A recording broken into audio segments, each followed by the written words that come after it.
In the class, the boys organized a contest to vote for the ugliest girl, and I got the most votes. Surprisingly, Joshua's name was among those who voted for me. Back then, I had a secret crush on him for 6 years, thinking of him as the son. His every word ridiculed my confession to him. Many years later, a financial news channel host interviewed Joshua and asked if he had any regrets in life. Joshua looked into the camera and said, "In high school, I mistook a pearl for a fish eye, and carelessly let someone else snatch it away. I've been regretting it day and night for 7 years now, but luckily she's single now, so I still have a chance." The person he was referring to was having dinner with me, and upon hearing his words, he politely set down his knife and fork, pushed the perfectly cut steak towards me, and said he had to make a phone call. On the balcony with a sea view, he coldly ordered, "So DC Group has completed Series C funding, right? Tell those 3 companies to withdraw their investments. A contest was held in the class to vote for the ugliest girl. When the voting book reached me, the whole class fell silent instantly. The first page was for the most beautiful girl, with fierce competition. The second page was for the ugliest girl, with no suspense. And my name appeared in a series throughout. Out of the 21 boys in the class, 17 voted for me. I knew I wasn't good-looking: single eyelids, thick lips, slightly dark skin, outdated hairstyle, pimples on my forehead. I never desired love, especially not from Joshua. But when I saw Joshua's handwriting, my heart still sank uncontrollably. I had known him for 6 years, and liked him for just as long. I never expected that the day after I confessed to him, he would openly belittle me like that. Confessing to him was unexpected. I was helping my family's fruit stand at a street corner that day when Joshua passed by. I called out to him, handed him a bag of fruits, and said they were bought by his mother. Under the street light, his long eyelashes lowered. "Emily, I don't need your sympathy." He let go, and I didn't catch it, apples and pears rolling all over the ground. Just like his pride back then, fragile as paper, breaking apart with a tear. I blurted out, "Joshua, I don't pity you. I like you, that's why I want to be kind to you."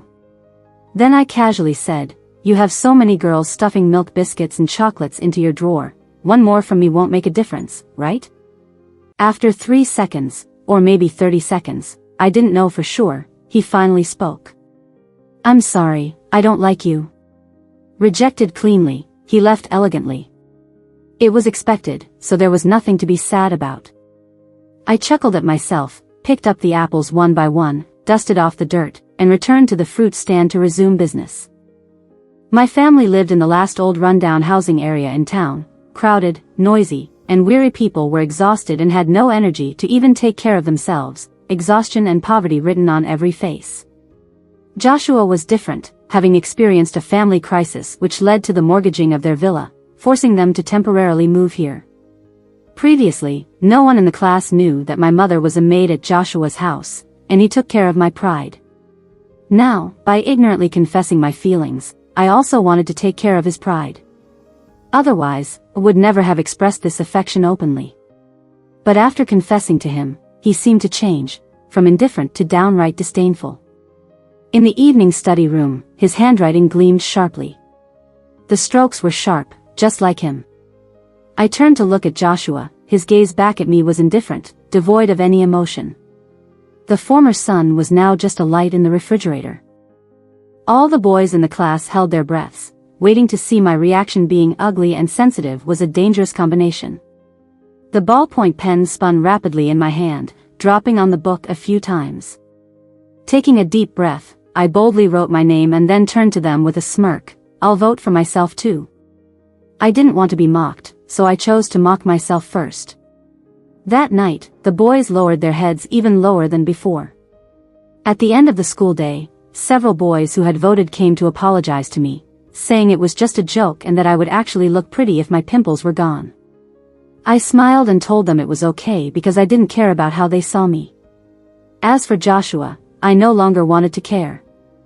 In the evening, I stopped him at the alley mouth and poured out everything I wanted to say. "Joshua, I once borrowed a copy of Jane Eyre from your home study.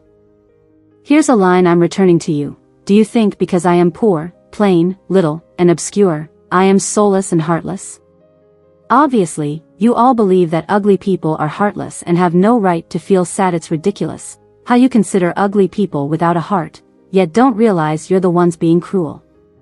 You shed tears for good deeds on the internet, are filled with righteous anger over wrongdoings in the news, but can insult your classmates without a second thought. You think such games during evening self-study are fun, but you don't care at all about hurting others. I used to think you were different, but it turns out you're no different from them. So, Joshua, I take back my confession from yesterday. The once dazzling Joshua was now just ordinary, unworthy of my affection, whether I'm beautiful or ugly. That day, something different flickered in his otherwise indifferent eyes, but I didn't want to find out. Not long after, I changed my seat. I moved next to Jerry, the most unpredictable student in the whole school. He was the only one who didn't participate in the voting. And also the one Joshua deliberately avoided. When Joshua wrote Emily's name in that malicious and insulting voting book, the face that came to his mind was Emily smiling at Jerry. He didn't think Emily was ugly. He had seen Emily without pimples and didn't consider her beautiful, but certainly not ugly. Joshua's mother once commented that Emily had a strong and distinctive bone structure that exuded an assertive beauty. If she polished herself well in the future, she might even have the potential to be an international supermodel.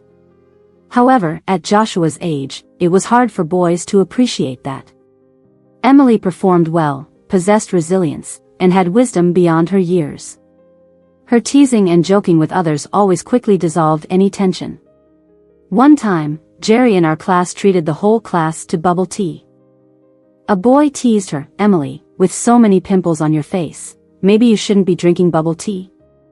She jokingly replied, "If you want to drink 2 cups, just say so help me with my classroom duty, and I'll reward you with 1 cup." He admired her, but their relationship was far from love. So when Emily confessed her feelings to Joshua, he rejected her. But when he got back home and saw all the things her family had prepared for her and the hot water she had put outside the door for him, he felt guilty. He was afraid she would be too upset, so he went out to find her. He ended up finding Jerry at her fruit stall. The classmates thought Jerry was just a rebellious troublemaker from a wealthy family, but only Joshua knew what he truly represented. It was a family his father had tried hard to connect with but couldn't. A family that had turned a blind eye to his family. Jerry's cool motorcycle was parked at the street corner. He took a book out of his bag and threw it to Emily. She held it precious and handed him an apple with a smile. He, a noble young master, not only accepted it, but also without washing it, casually wiped it on his clothes and took a big bite. It was the apple Joshua had just rejected.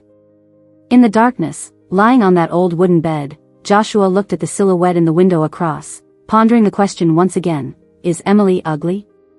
He thought, at least she was ugly when she smiled at Jerry.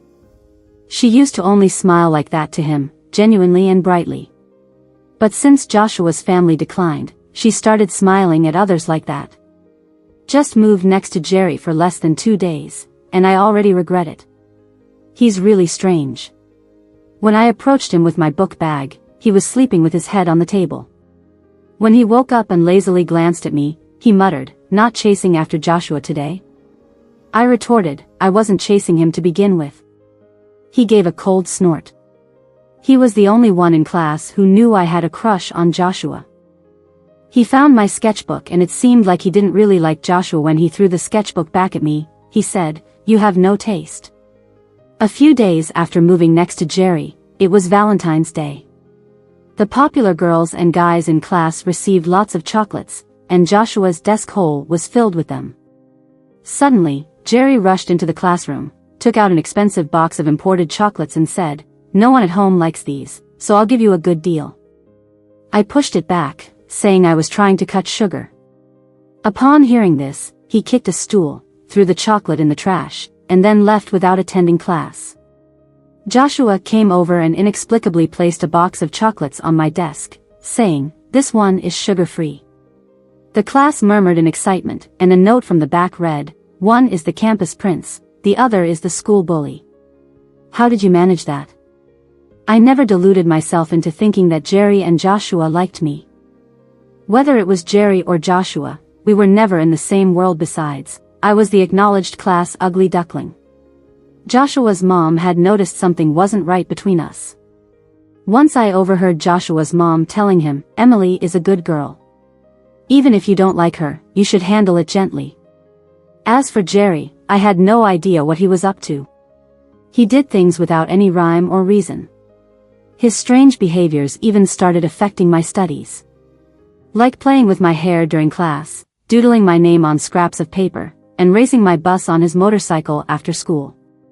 He was capricious. When he was in a good mood, he would casually give me a few original books or share some good music with me.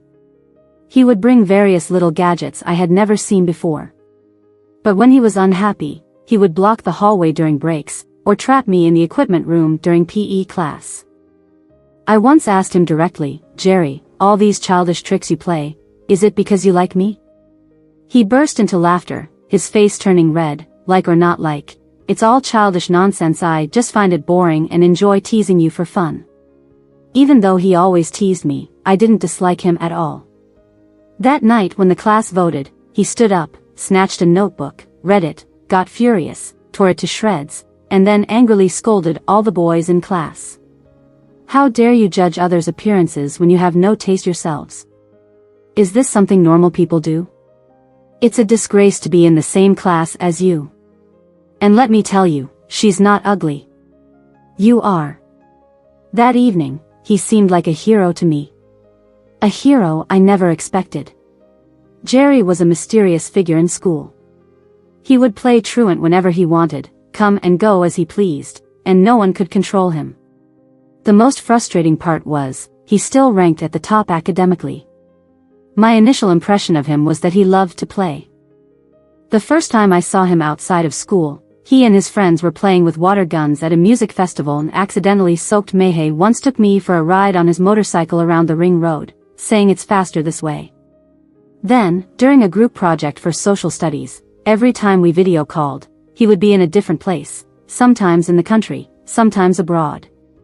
My preconceived notion was that when he wasn't at school, he was off having fun. So when I saw him on the sports channel, I was so surprised that I forgot to eat my dinner. On TV, he was calmly holding up a rifle, completely focused and calm, a stark contrast to his usual self.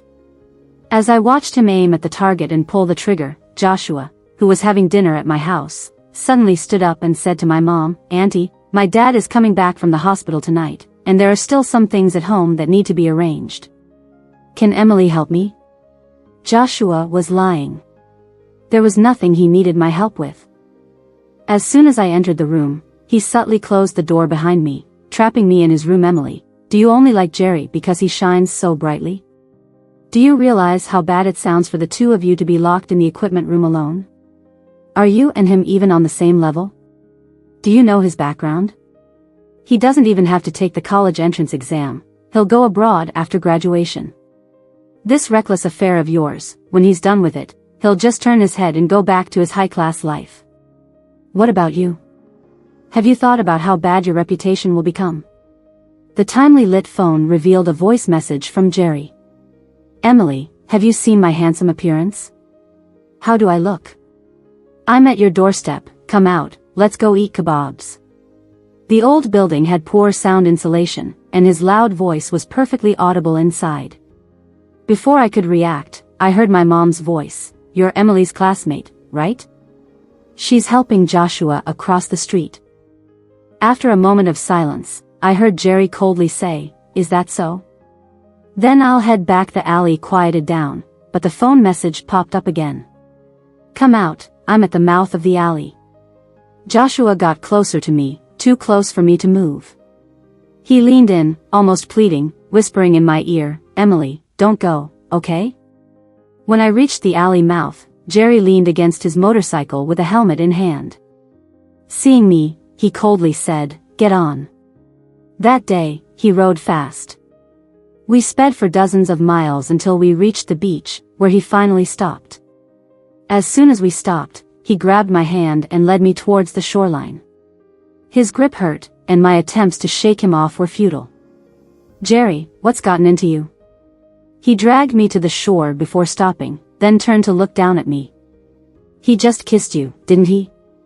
I trembled inside. Don't make things up. Though Joshua had been close to me just now, kissing me was impossible. Jerry reached out and lightly touched the corner of my lips. I saw your shadows on the window. I turned my head to avoid his finger. Jerry, why are you always so inexplicable? I mentioned the incident from the CPR training, where I was paired with Joshua, and he immediately locked me in the equipment room. Every time I spoke a few more words with Joshua, he'd get mad. I asked him the same question again, do you like me? Jerry's calloused fingertips lightly brushed over my lips. Kiss me, and then I'll tell you. Under the moonlight, his features were like stars, his eyes deep as pools. Perhaps the moonlight was too beautiful, the sea breeze too gentle, his voice too alluring, or something else. A string within me trembled. I gently grabbed his shirt, stood on tiptoes, and met his slightly parted lips, awkwardly leaning in. As we touched, he instantly tensed his arms, one hand around my waist pulling me closer, the other holding the back of my head, kissing and nipping at my lips and tongue frantically. After what seemed like ages, he finally let me go. That day, we returned late, smelling of the sea in our hair and on our clothes. When Jerry dropped me off at the alley mouth, Joshua was under a street lamp. His father was being discharged from the hospital, and Joshua's mom and Joshua were helping him onto a wheelchair. Joshua glanced at us, a hint of brokenness in his expression. Following Joshua's gaze, his dad suddenly got emotional upon seeing Jerry, rolling off the wheelchair to kneel before him, touching his shoes with a hoarse voice. Jerry, please. I beg you. Please help us. Joshua desperately tried to pull his father back. Dad, don't beg him, it's no use. Jerry indifferently took off his own shoes, told me to get some rest and see me tomorrow, then revved his motorcycle and left. Late at night, I sat in front of the mirror, looking at my reflection. Monolids, thick lips, slightly dark skin, and the pimples had lessened. But, I still couldn't call myself beautiful. I remembered the music festival, the attractive guys and girls around Jerry, all good-looking and stylish. Each girl was prettier than me. That day, wearing a wet volunteer t-shirt, teased by water guns, and almost exposed, Jerry handed me his jacket to cover up. When he suggested taking me for a ride to dry off, I saw jealousy, mockery, and disdain in the eyes of those girls. One girl said, Jerry, just give her my jacket, no need to make such a fuss, right? Another guy joked, Jerry's showing favor for the beauty, starting a new trend, huh? From a worldly perspective, I was nowhere near Jerry, whether in looks, family background, or personal achievements. Seeing Joshua's father kneeling and begging while Jerry didn't bother with pleasantries, I realized how far apart our worlds were, beyond my imagination. I recalled Joshua's words, you two are ridiculous. After he's done, he's still a first-class gentleman, what about you? Jerry and I are not from the same world. He was born in Rome, free to live as he pleased, but me, aside from struggling through the fierce competition of the college entrance exam, I had no other path. So, when Jerry came to pick me up the next day, I refused. I have exams coming up, no time to go out. He paused and said, then, let's go study. He took me to his home. There was a guard post near the mountain, and the path from the guard to the villa halfway up involved passing through lakes, forests, and large grassy areas. Joshua's father had taken me and Joshua climbing once, pointing out this place. He said, the people living there can change someone's fate with just a few words.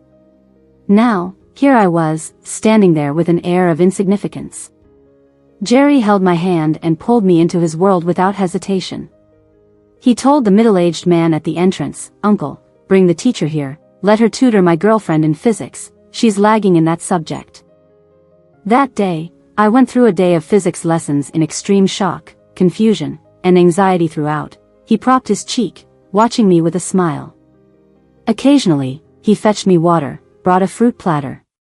Towards the end, he circled me in the chair, breathing near my ear. Had enough studying today? Want to do something else? I blushed and pushed him away. Your parents must be coming back soon, right?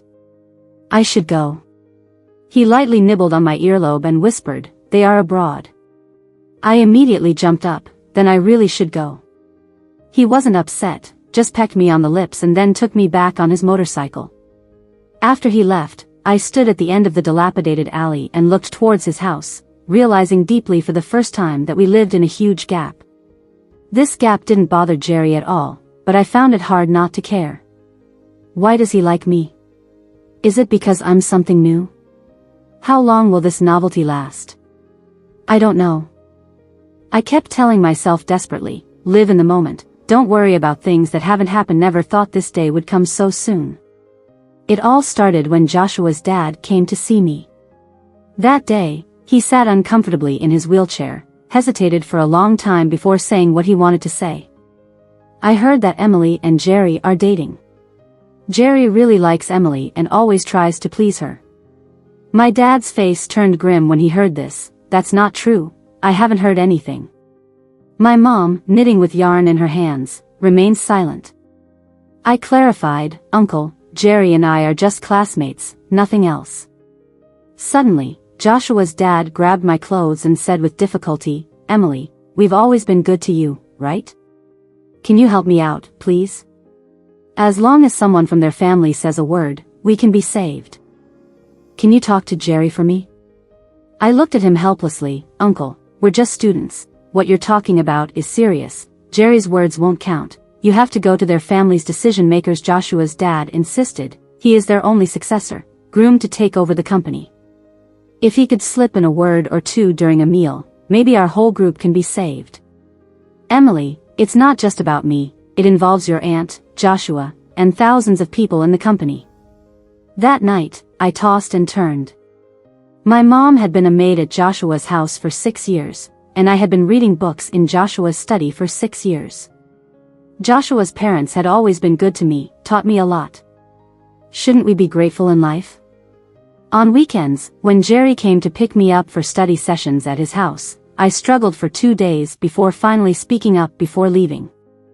As I spoke, Jerry was pouring me a glass of water, and as soon as I finished, the water overflowed from the cup onto the table and then the floor. Jerry, with his back to me, spoke in a tone I had never heard before, coldly, is it because of Joshua that you're asking me for something for the first time? Do you know what kind of trouble his company is in, being investigated for economic crimes? Do you want our family to get involved now? Are you unable to forget Joshua? If so, please don't come and bother me again. That day, Jerry was very angry. He didn't show up at school for 2 weeks after that. By then, he had become a celebrity at school. Everyone knew about his victory in the Olympic selection trials. Girls were talking about how handsome he looked when shooting. Many people kept asking me how I managed to win him over. When he came back to school with his award, his motorcycle roaring every day taking me to and from school, not caring about others. When people asked about our relationship, he would boldly reply, girlfriend, can't you tell? Now, as I looked at the empty seat on my right, a big part of my heart felt empty too. Later, I sent him a message apologizing and explaining, but he didn't reply. The next time I saw him was at a school assembly. He walked across the field with a girl shining like a star next to him. I was on stage representing all the students, and as soon as he arrived, the crowd began to stir, craning their necks to see him. Seeing him with a different girl, they gossiped and then looked at me.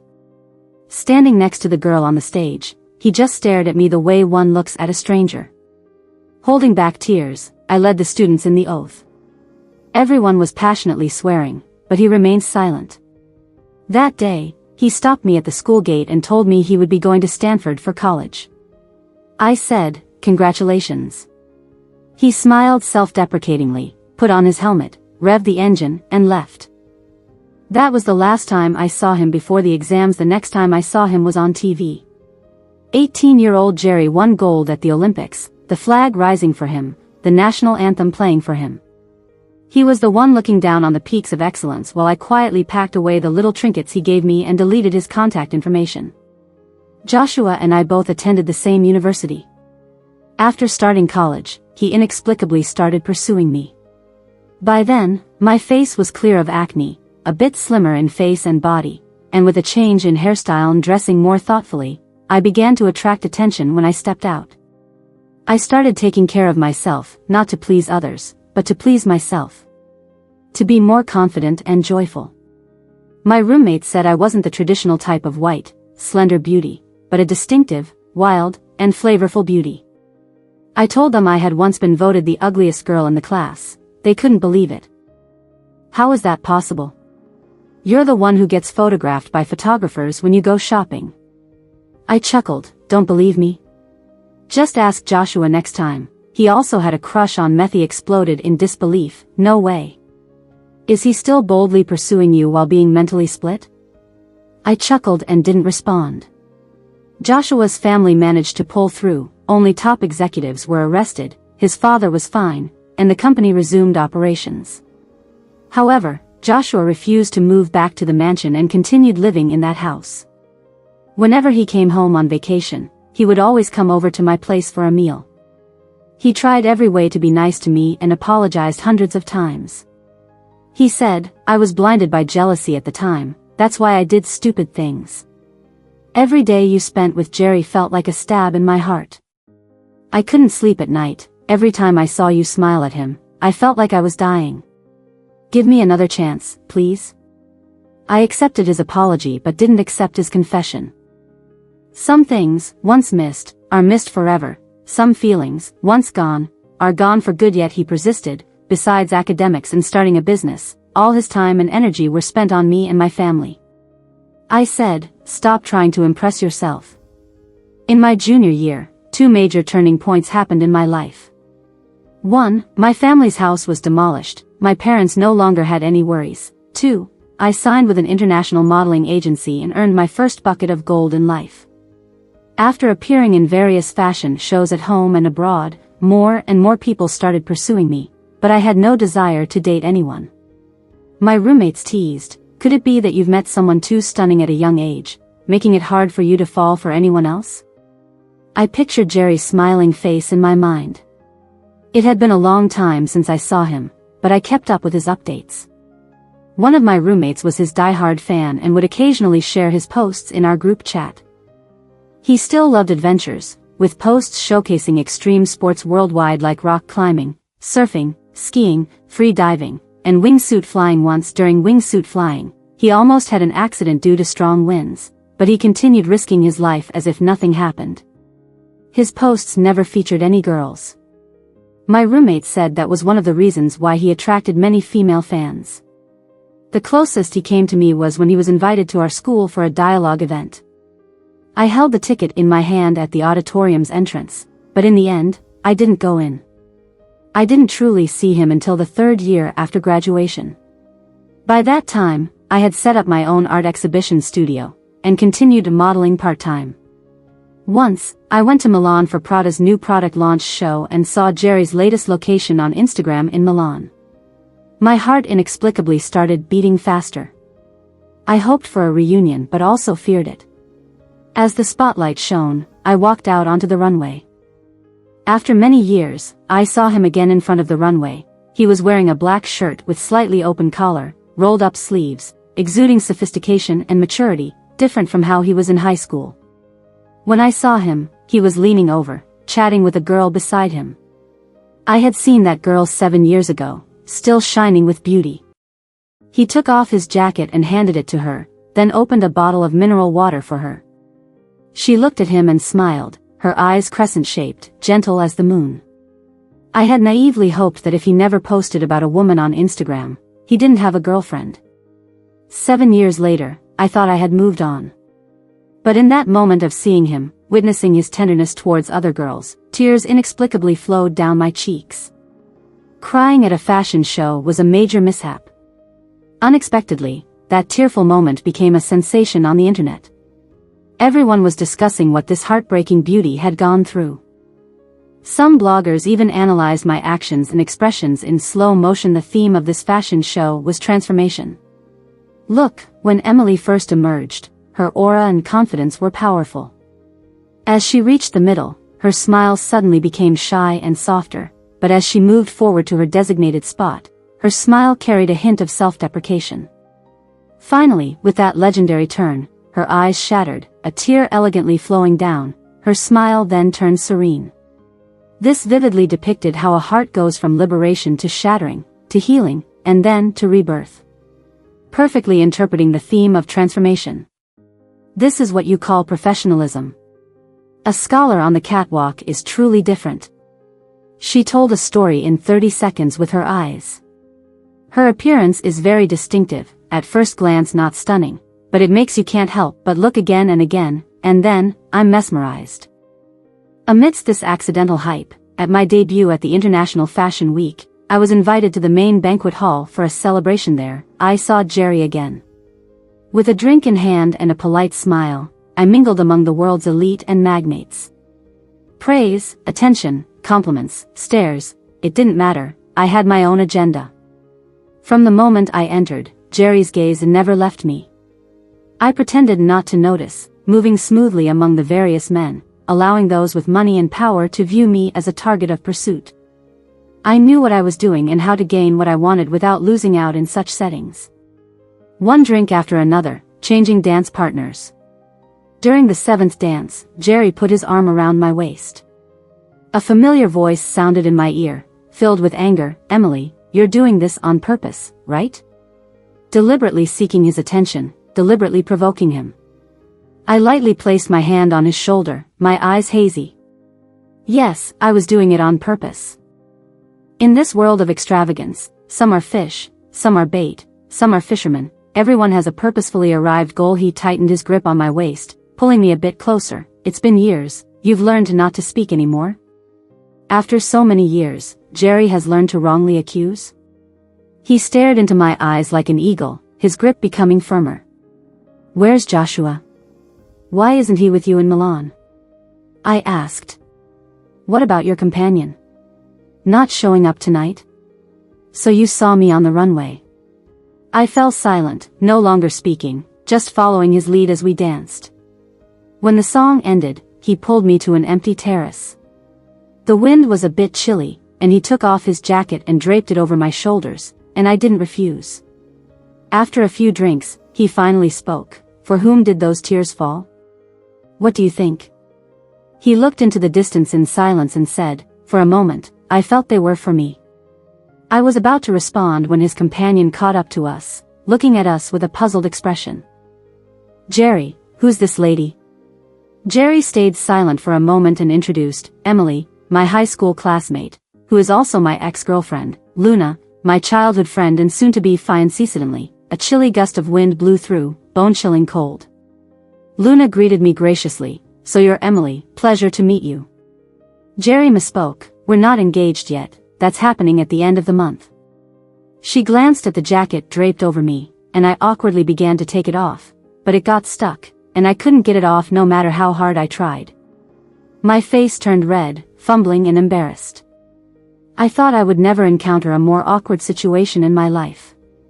Luna gently held my hand, stopping my embarrassing and ridiculous actions. "It's okay, Emily, you can keep the jacket on." I nodded numbly and said, "Thank you. I have something to do, so I'll leave now."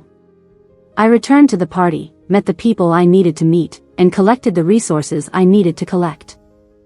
That night, I obtained the private contact information of many social elites and received several cooperation invitations from major international brands. Back at the hotel, with blurred vision from the alcohol, I instinctively reached for my phone in my pocket.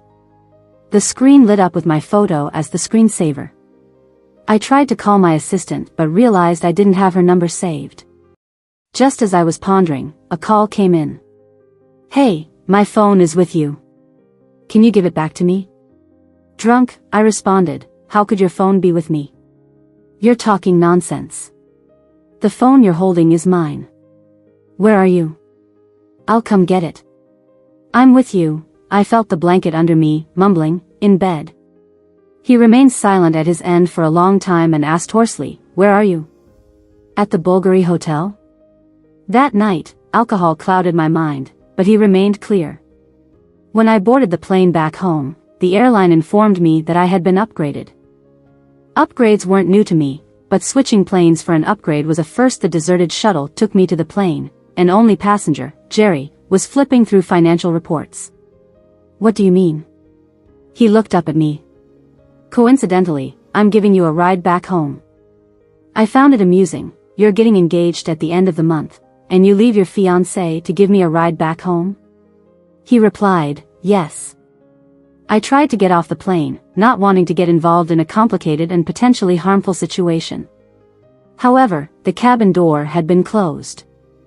I sat down, fastened my seatbelt, and then let's talk business. I was a bit surprised. It turned out he wanted to talk about business. Joshua said his family was donating a batch of artifacts to the National Museum, which he had collected over the years from Europe and America. Some he found in the wild, others he bid on at auctions, and some were donated by wealthy businessmen, totaling 361 pieces. These artifacts would be exhibited separately, he said. "I want to entrust your company to handle this." Despite great difficulties internally, I immediately agreed. He chuckled, "You're committing without discussing the commercial terms? Even if I have to pay for the privilege, I will grab the opportunity. I understand the social value far outweighs the economic value. When shall we sign the contract?" To show sincerity, I opened my laptop on the spot and drafted a plan.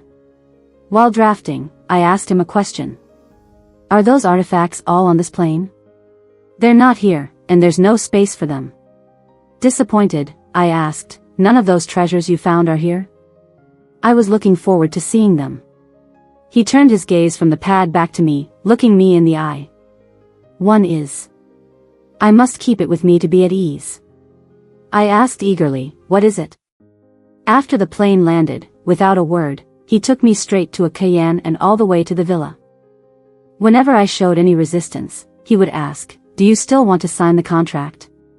In the deserted villa, a long dining table was set with food. We sat at opposite ends, and Jerry pushed the contract toward me.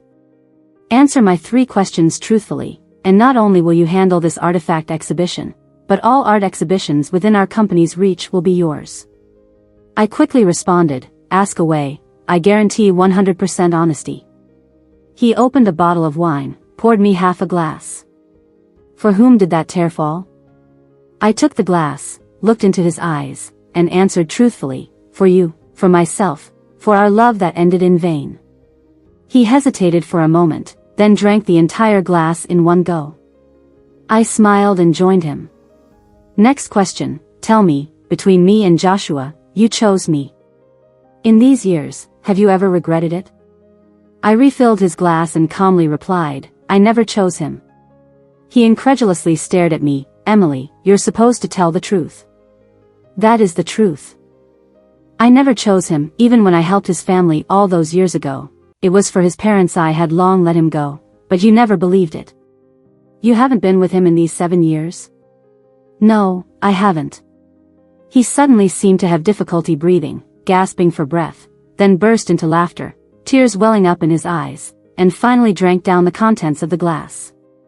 I joined him in another glass, then asked him, "What about the 3rd question?" "Let's have dinner first. After dinner, we'll talk, okay?" And that began a silent and lengthy dinner. He plated each dish one at a time, his movements elegant and graceful.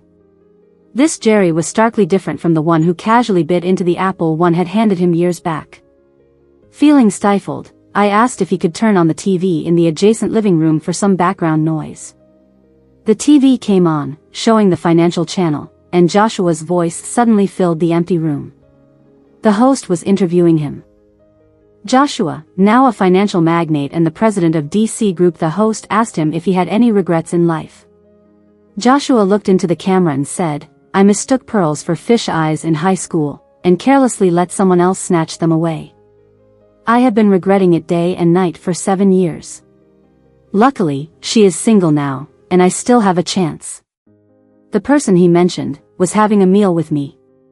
When Jerry heard this, he gentlemanly put down his knife and fork, pushed the sliced beef towards me, and said he needed to make a phone call. I got up to turn off the TV, feeling the sea breeze as I listened carefully. On the balcony with a sea view, he ordered in a cold voice, "DC Group has completed Series C financing, right? Tell those 3 companies to withdraw their investments." After the call, he returned to the dining table. "Emily, one last question, think carefully before you answer," he said solemnly. I nodded. "Do you want me to call off the engagement?" Luna couldn't understand why Jerry fell for Emily back in high school. She had gone to school with them once, and to her, Emily seemed just like an ordinary person, decent appearance, good grades, average family background. She could stand out among ordinary people, but compared to Jerry, she seemed quite far off. Only Jerry knew why. The first time Jerry saw Emily was at an accident scene. That day, a young construction worker in his 20s fell from a 6-meter-high building under construction, his thin chest piercing the exposed steel bars. He didn't die on the spot. Instead, he hung on the steel bars, his body covered in blood, coughing up blood while crying out for his mother. The scene was too bloody, and the bystanders were in chaos, not knowing what to do, only able to watch the poor guy, blood flowing more and more. Some sighed sadly, some covered their faces and wept, some couldn't bear to look anymore. Just as Jerry was calling for an ambulance, a girl in simple clothes and a backpack rushed out. She hugged the blood-soaked construction worker with all her strength, lifting him up so he had something to rely on, not having to stand on his tiptoes alone. She said softly, "Don't be afraid, it will be okay. The doctor will come soon, just hold on a little longer." She wanted to ease his pain, she didn't want him to die alone. That day, as the young construction worker called out for his mother, in pain, he died in her arms. When he took his final breath, she was covered in blood, with tears streaming down her face. She was only a high school sophomore at the time. He had never seen such a passionate soul before. Since that day, this girl named Emily walked into Jerry's heart and never left. For her, he transferred to the same high school. Shortly after the transfer, he found out she had a crush on someone. She had a whole sketchbook filled with drawings of Joshua. Joshua, what made him so great? He even insulted her appearance in those boring, disgusting class elections when she switched seats to sit next to him. Jerry felt like the heavens had finally answered his prayers, and he started to find ways to treat her well. When she asked him if he liked her, Jerry had never been so nervous and incoherent in his life. She always thought he was just someone who knew how to have fun. He thought he needed to show her his excellent side, so he deliberately told her the broadcast time of the Olympic trials. He even waited downstairs in her building, hoping to hear her compliment him. But she was at Joshua's house instead. The two figures behind the window were so close that it made him go crazy with jealousy. He had to restrain himself from rushing upstairs and pulling them apart. He counted the seconds at the end of the alley, feeling like his heart was on fire. When he saw her, he couldn't hold back anymore. That night, he kissed her with all his strength. They ended up together, but he never felt secure. She complied with him, but never showed any sign of liking him. It was a world of difference compared to when she liked Joshua before. When she asked him to help Joshua's family, the string in his heart snapped. Was everything for Joshua? Jerry had never experienced such a sense of defeat in his life. She texted, "I'm sorry, I didn't mean to make you uncomfortable. I'm not doing all this for Joshua." How could he believe that? He noticed every subtle drawing, every fleeting glance towards Joshua. When he saw her giving a speech at school, Joshua stood tenderly by her side, watching her. When he stopped her at the school gate to ask if she was considering domestic universities, she nodded. Jerry let go. He threw himself into training for the Olympics. On the day he won the championship, he couldn't help but send Emily a message. "I heard you got accepted, congratulations." She had already deleted him. Why? Just because she didn't want to help Joshua? Finally, Jerry went to his father and confessed about Joshua. If Emily really wanted to be with Joshua for life, then nothing could happen to Joshua. Luckily, Joshua's father was not implicated, and things were resolved relatively smoothly. Joshua came to thank him, and they exchanged contact information in a courteous manner. From that day on, Jerry could occasionally see Emily's figure in Joshua's updates. Her university life was colorful, and she was visibly becoming more beautiful. He secretly went to see her a few times, careful not to be seen by her. When he was invited to her school for a panel discussion, he couldn't resist asking a professor to pass her a ticket. But she never showed up. That seat remained empty the whole night. Jerry finally understood. On the day Joshua officially announced being with Emily on social media, Jerry was about to go wingsuit flying. His friends advised against it, but he still went. In the midst of unstable air currents, for a moment, he wondered if she would be heartbroken if something happened to him after that incident. He stopped checking Joshua's updates. At that time, he never doubted the authenticity of those posts. He didn't know how far a person could go to possess another person. All he knew was that he had never missed someone so much yet didn't want to see that person. The fact that she would never belong to him was crushing. His restless obsession and unwillingness could only be vented through extreme sports. Everything changed at the Milan fashion show. Emily looked at him, her eyes bright yet filled with sadness. When that tear rolled down her cheek, Jerry's perception was overturned. Why was she crying? Could it be because of him? Did she have him in her heart? He needed to know the answer. At the terrace of the banquet, he asked. By the corridors of the Bulgari Hotel, he asked again. She, slightly intoxicated, held onto his neck and said, "There's only one person in this world who can make me cry. That person is too far away from me. I've been desperately trying to catch up, and just when I closed the gap a bit, he's about to get married." Initially shocked and confused, Jerry gradually turned ecstatic. The answer was on the brink of revelation, but these words were spoken under the influence. He wanted a clear and sober response from her. Jerry asked me 3 questions, essentially the same one. Do you love me? His expression was cautious and insecure. Everything became clear. Looking into his eyes, I asked the only doubt on my mind. What's the relationship between you and Luna? You answer my question first. I need to know what your relationship is before I can answer that question. Don't worry about that. Just tell me, do you want me to call off the engagement? He stubbornly stared at me, relentlessly demanding an answer. I took a deep breath, and earnestly replied, yes, I want you to call it off. I don't want to see you marry someone else. But before I could finish, he sealed my words with a kiss, a strong, fierce, almost devouring one. It was a mix of revenge and seeking reparation. With some remnants of sanity, I reminded him about Luna. As he kissed me fervently, he answered Luna's call on speakerphone. Luna's urgent voice came through, "Cousin. What's the result? If you're feeling jealous, then you definitely have feelings for her. Did you agree to my plan of action? Can you get it done?" That night, under the soft moonlight and moist sea breeze, he whispered temptations into my ears, one after another. Is it okay? The moonlight spread inch by inch, the waves lapping one after the other. Shadows on the wall entangled with moonlight, sinking bit by bit into this endless tenderness. I remembered the first time I saw him at school. It was in the winter of my sophomore year, with thick snowflakes falling. After I finished my classroom duty and went to throw the garbage, he stood under the dim light in the hallway, holding a few books. The yellow light shone on his face like a painting.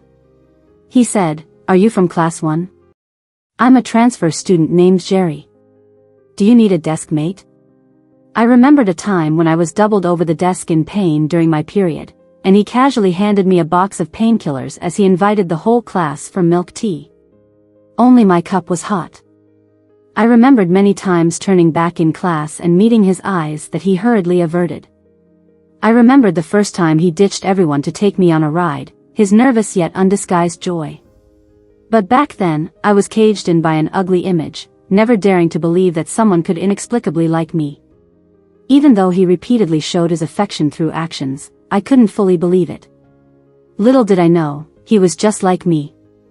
Just as anxious and insecure in love as I was. How foolish and ridiculous we both were. But luckily, after all the twists and turns, we didn't miss each other later. When reporters interviewed us, they asked if it was a great regret that we missed each other for a full 7 years. Jerry firmly stated, "Of course." I nodded, but then shook my head. It was regretful, yet not regretful. During high school, seeing him shine, I felt dim in comparison. He was a tall tree early on, while I was just a seed. If not for those 7 years when I slowly pushed myself out of my shell, growing towards the sun, I wouldn't have been able to stand before him now with equality and confidence, calmly accepting his love. The reporter continued, there are reports that DC Group's CEO Joshua has been openly showing affection for Emily lately and even named the company's product after her. Jerry looked into the camera. This segment airs tonight, right? The cameraman nodded. Jerry pulled out a marriage certificate. Joshua, do you know what this is? If you bother my wife again, I'll take real action. Think it through, I said. Remove that segment. No, it stays. Why do you want to remove it? Do you have something in mind? It's like kids quarreling, undignified. I don't care. Are you sure we're including him in the official video of our marriage announcement? After some thought, he vigorously shook his head. Before the wedding, we were on the terrace by the sea, and I asked him a question that had been buried in my heart for so long. Jerry, did you think I was plain and ugly during high school? Back then, the guys in class all thought I was ugly. He replied, the first time I saw you, you were holding that bloodied laborer. You shone so brightly that I couldn't look at you directly. After that, I spent a whole year just looking at your profile, countless times invading my dreams. I learned early on that standards of beauty and ugliness are subjective and fickle, and judging someone by appearance is shallow and crude. I also understood that a beautiful exterior will fade away in time, but a beautiful soul will never dim. Most importantly, you have to trust me. If I choose someone, that person is undoubtedly one in a million.